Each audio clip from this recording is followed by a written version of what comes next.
Jadi kita fokus kepada penciptaan lapangan kerja melalui industrialisasi, hilirisasi, dan investasi.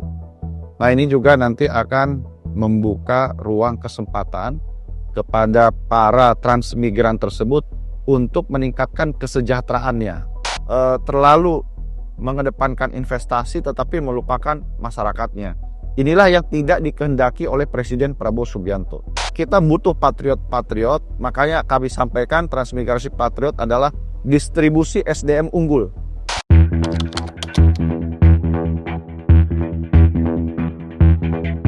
Jadi perbedaan antara transmigrasi dulu dengan sekarang, kalau dulu itu fokusnya ke output penempatan orang. Jadi lebih kepada berapa banyak orang yang bisa ditempatkan, didistribusikan ke luar Pulau Jawa. Jadi fokusnya ke sana. Memang ada programnya seperti misalkan untuk bercocok tanam dan sebagainya, tapi sifatnya lebih banyak tradisional. Nah, kalau sekarang itu tidak hanya sekedar perpindahan penduduk, mereka ditempatkan itu untuk apa? Jadi kita fokus kepada penciptaan lapangan kerja melalui industrialisasi, hilirisasi, dan investasi. Nah, ini juga nanti akan membuka ruang kesempatan kepada para transmigran tersebut untuk meningkatkan kesejahteraannya.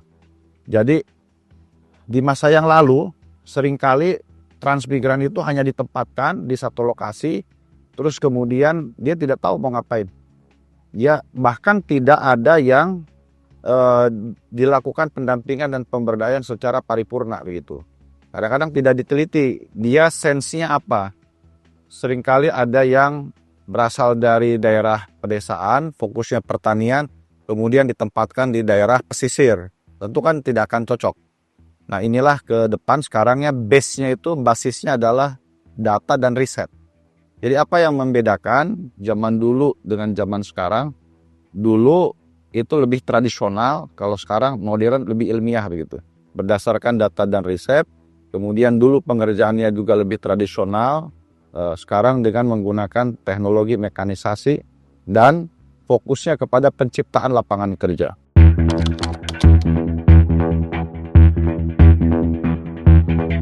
Baik, yang pertama kami punya namanya program Transtuntas. Kita tahu bahwa di transmigrasi sendiri itu ada 129.000 bidang tanah yang belum disertifikatkan. Nah, ini akan kami kejar supaya para transmigran itu mendapatkan haknya, sertifikat kepemilikan atas hak tanah, supaya ada kepastian hukum. Nah, tetapi yang kami juga data, ternyata di luar itu ada juga puluhan ribu, mungkin ratusan ribu kasus yang tumpang tindih. Jadi seperti contoh di Luwu, itu penempatan tahun 99 sudah bersertifikat. Tetapi 20 tahun kemudian, tahun 2019, kawasan transmigrasi yang digunakan oleh masyarakat Luwu itu ditetapkan sebagai kawasan hutan. Nah, inilah hal-hal yang begini yang nanti akan kami, ini kan persoalan nasional ya, tidak hanya di Kementerian Transmigrasi sebetulnya, tetapi ini akan menjadi persoalan nasional. Seperti contoh kami juga dapat laporan, ada desa di Bogor misalkan, yang itu masuk kawasan hutan, padahal sudah berpuluh-puluh tahun tinggal di sana. Nah, inilah yang nanti akan kami duduk bersama dengan Kementerian ATR BPN, Kementerian Kehutanan, BIG, termasuk dengan Kementerian Dalam Negeri. Kemudian yang kedua itu adalah transmigrasi lokal. Kita tahu bahwa beda dulu dengan sekarang. Dulu mungkin ada banyak tempat-tempat yang memang tidak ada penduduknya atau jarang penduduknya. Nah, sekarang kan hampir di mana-mana mobilisasi penduduk itu kan bersifat alamiah.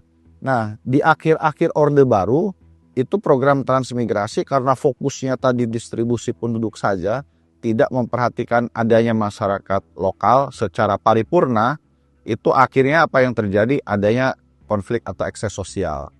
Nah, oleh karena itu, pada era Presiden Prabowo ini kami fokus kepada masyarakat lokal sebagai transmigran lokal, itu adalah fokusnya bagaimana meningkatkan kesejahteraan mereka, dan mereka menjadi tuan rumah pembangunan di negerinya sendiri. Tadi saya tekankan bahwa ke depan di dalam kawasan transmigrasi itu nanti akan kami coba kembangkan melalui industrialisasi, hilirisasi, dan investasi. Seringkali terjadi di dalam pengembangan investasi itu pertumbuhan ekonominya naik, tapi kemiskinannya juga naik. Apa maknanya? Maknanya bahwa uang yang masuk di satu tempat atau di satu daerah tidak menyerap lapangan kerja dari lokal. Lokal itu terpinggirkan. Nah, kami tidak ingin itu terjadi. Oleh karena itu, masyarakat lokal menjadi tuan rumah pembangunan di negerinya sendiri. Yang ketiga, transmigrasi patriot. Nah, kami menekankan transmigrasi itu kan bagaimana mengelola satu lahan, satu wilayah yang punya potensi agar memiliki nilai ekonomi. Jadi transmigrasi itu bukan hanya sekedar perpindahan penduduk, begitu. Coba kita bayangkan misalkan Australia. Australia kan luas tuh, satu benua itu. Kan distribusi penduduknya tidak merata. Siapa yang mau ditempatkan di tengah-tengah Australia yang kering kerontang begitu? Jadi distribusi penduduk pun itu juga harus melihat potensi wilayahnya. Nah, kami tidak hanya membutuhkan sumber daya manusia secara ansih. Kami membutuhkan sumber daya manusia yang unggul. Karena saya sudah sering turun ke lapangan, berdiskusi dengan masyarakat, mereka membutuhkan pendampingan dan pemberdayaan masyarakat. Nah, salah satu contoh ini, kenapa kami butuh patriot-patriot itu, salah satu contoh di Sigi, Sulawesi Tengah. Itu ada satu masyarakat transmigran yang penghasilannya itu setiap bulan dari kopi sekitar 3 juta rupiah. Ternyata setelah ada relawan datang ke sana, saya anggap dia patriot ya, bernama Pak Lukman. Dia punya keahlian di bidang kopi, dia berasal dari Jember. Dia adalah relawan gempa Palu, tapi kemudian dalam perjalanannya karena dia petani kopi, dia senang kopi, dia datang ke Sigi. Kemudian pada saat dia melihat, dia menangis. Dia katakan bahwa sayang sekali ya, masyarakat potensinya besar, ketinggian datarannya itu di atas 1200 mdpl, tapi kemudian hasilnya sangat rendah sekali. Akhirnya dia melakukan pelatihan, pendampingan, sampai yang paling detail. Paling detail itu maksud saya, cara memanen saja itu diajarkan. Mana dulu yang harus dipanen. Jadi kalau yang dulu, panen itu langsung diambil semua. Kalau ini dipilih dan dipilah. Nah, apa yang terjadi? Masyarakat sendiri yang melaporkan kepada saya. Pak, saya transmigran, sejak kedatangan Pak Lukman di desa ini, kami sekarang pendapatannya naik jadi 13 juta rupiah per bulan. Nah, kita butuh patriot-patriot, makanya kami sampaikan transmigrasi patriot adalah distribusi SDM unggul. Juga pembangunan manusia unggul. Dan kami sampaikan, kami kan dapat laporan lebih dari 70%, bahkan sampai dengan 80%. Transmigran di masa lalu, itu tingkat pendidikannya cukup rendah. SD, lulus SD, dan SMP. Saya sampaikan nanti ke depan kita akan kerjasama dengan kementerian lainnya. Kalau perlu kita lakukan kejar paket C supaya nanti tingkat pendidikannya meningkat. Kemudian yang keempat adalah transmigrasi karya Nusantara. Transmigrasi karya Nusantara ini sebenarnya simple ya, adalah pendatang yang masuk ke kawasan transmigrasi. Jadi pendatang yang masuk ke kawasan transmigrasi. Nah, ini mungkin di masa lalu yang dianggap sebagai transmigran pada umumnya, ya kan? Jadi yang dari luar Jawa, yang dari Jawa keluar Pulau Jawa, misalkan. Nah, meskipun sebenarnya sekarang ini tidak begitu lagi pengertiannya. Kami bahkan kemarin mendorong kepada Gubernur Banten, itu di selatan Jawa masih ada tanah yang cukup luas, kenapa nggak dibikin kawasan transmigrasi, kami sampaikan. Nah, transmigrasi karya Nusantara ini fokusnya adalah penciptaan lapangan kerja. Artinya, karena ada industrialisasi, ada hilirisasi, dan ada investasi di satu kawasan, kemudian masyarakat lokal terserap oleh lapangan kerja, kemudian industri terus berkembang dan membutuhkan lebih banyak tenaga kerja, maka baru dikirimlah TKN ini. Nah, TKN ini ada dua jenis. Satu, bisa saja jumlah yang terbatas, tetapi memang dibutuhkan oleh masyarakat lokal karena keahliannya. Misalkan contoh, pada beberapa daerah di Sulawesi, walaupun mereka bangsa nelayan ya, sukunya lebih banyak profesinya nelayan, itu ada juga yang menginginkan misalkan penduduk-penduduk di pesisir utara Jawa, contohnya Pati, itu punya keahlian tersendiri dalam melakukan kegiatan kemaritiman. Itu bisa saja mereka diminta misalkan Pati mengirimkan 5 atau 10, 15 kepala keluarga untuk ikut bertransmigrasi di situ.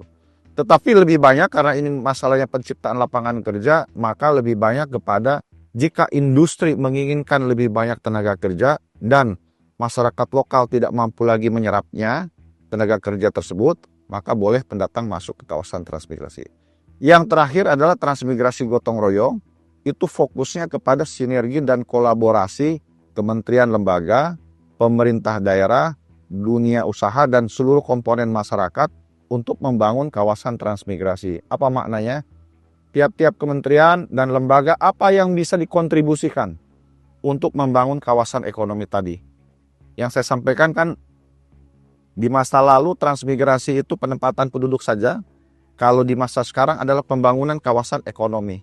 Nah, uang kami tidak cukup untuk membangun kawasan ekonomi itu. Padahal sentra pembangunan itu luas sekali.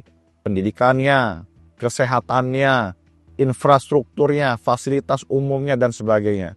Nah, oleh karena itu kami ingin memusatkan pembangunan itu di kawasan transmigrasi sebagai sebuah ekosistem kehidupan.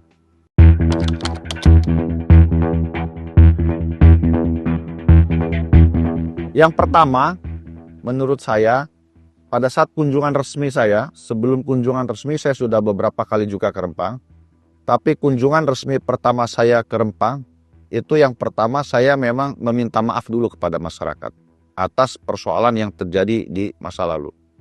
Ini kita berhadapan dengan masyarakat Melayu yang harga dirinya juga cukup tinggi.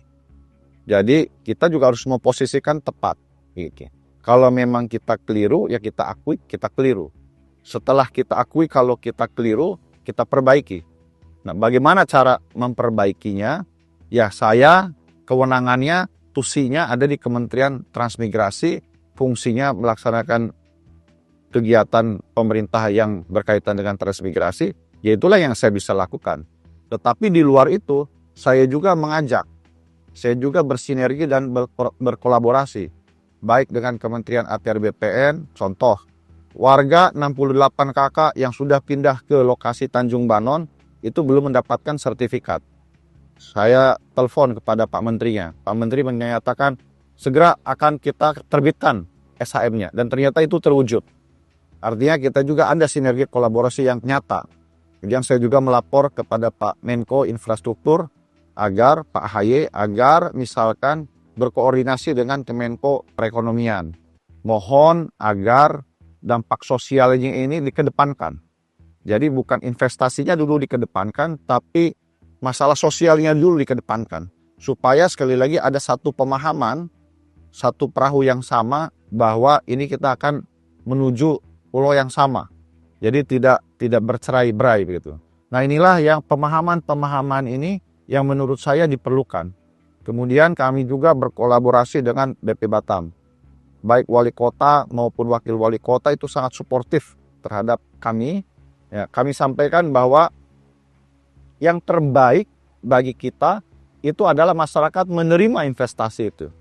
Kita sih berharap bahwa jika ada kesadaran dari masyarakat untuk menerima investasi karena masyarakat mendapatkan manfaat dari investasi, itu adalah solusi yang paling permanen. Nah, oleh karena itu, bagaimana supaya masyarakat mendapatkan solusi yang permanen itu tadi? Kita harus lakukan pelatihan, bukan hanya sekedar, bukan pemahaman, tapi juga pelatihan, pemberdayaan. Oleh karena itu, Kementerian Transmigrasi dalam hal ini, itu akan membuat pola maritim, termasuk pola pariwisata. Jadi kalau saya lihat view-nya itu indah sekali dari lokasi Tanjung Banon itu. Tapi saya bisa merasakan, saya kenapa tidur di sana? Saya sampaikan kalau saya di sana betah, insya Allah transmigran betah. Kalau menterinya saja tidak betah, bagaimana mengharapkan transmigran akan betah? Gitu.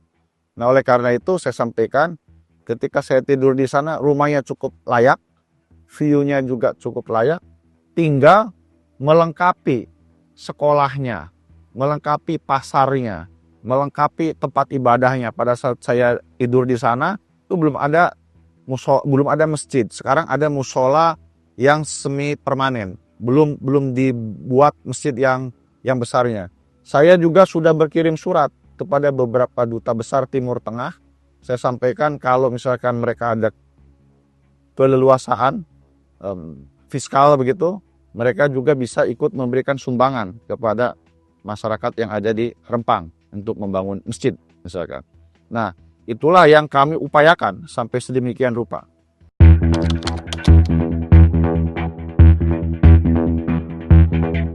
Pada prinsipnya kami bisa memahami penolakan masyarakat terhadap investasi. Kan kasarnya seperti itu. Kenapa? Karena faktanya di lapangan banyak investasi yang tidak memberikan manfaat untuk masyarakat. Seringkali seperti di Rempang, ya, banyak masyarakat yang lapor kepada saya, Pak, kami ini sebenarnya senang dengan investasi. Karena dengan adanya investasi ada pertumbuhan ekonomi, ada perputaran uang di daerah tersebut. Tapi Pak, nanti kami, anak-anak kami mungkin tidak terserap oleh industri. Karena kami SMP saja tidak tamat. Seperti itu. Ada kekhawatiran seperti itu. Nah, seringkali juga kita otokritik untuk pemerintah. Seringkali juga kita terlalu mengedepankan investasi tetapi melupakan masyarakatnya. Inilah yang tidak dikehendaki oleh Presiden Prabowo Subianto. Nah, Presiden mengamanatkan kepada kita harus menyambut investasi karena kita membutuhkannya. Kalau tadi saya sampaikan uang kementerian tidak cukup untuk membangun kawasan transmigrasi, sama dengan uang APBN ini tidak cukup untuk membangun Indonesia yang lebih besar lagi kita harapkan dan kita inginkan lebih maju. Tanpa ada peran dunia usaha. Nah, oleh karena itu kita memerlukan investasi. Tetapi investasi yang harus memuliakan masyarakat lokal sebagai pemilik tanah setempat. Itulah yang kami lakukan pendekatan. Pendekatannya adalah dengan memberikan pemahaman investasinya apa yang akan masuk, terus kemudian apa yang akan dikembangkan, apa manfaatnya untuk masyarakat, dan masyarakat juga nanti bisa betul-betul merasakan adanya investasi tersebut. Ini saya berikan contoh saja di satu provinsi begitu, ada hamparan lahan yang digunakan untuk peternakan sapi. Kemudian masuk industri tebu di situ, ya. Kemudian masyarakatnya menolak. Karena menolaknya itu seringkali juga kebanyakan manusia kan senangnya status quo, di comfort zone begitu. Nah, tapi setelah terus kemudian diajari cara menanam tebu seperti apa, dan kemudian mereka mendapatkan manfaatnya dengan penghasilan yang pendapatan lebih besar daripada beternak sapi, maka mereka sekarang berpindah bertransformasi menjadi petani kambing.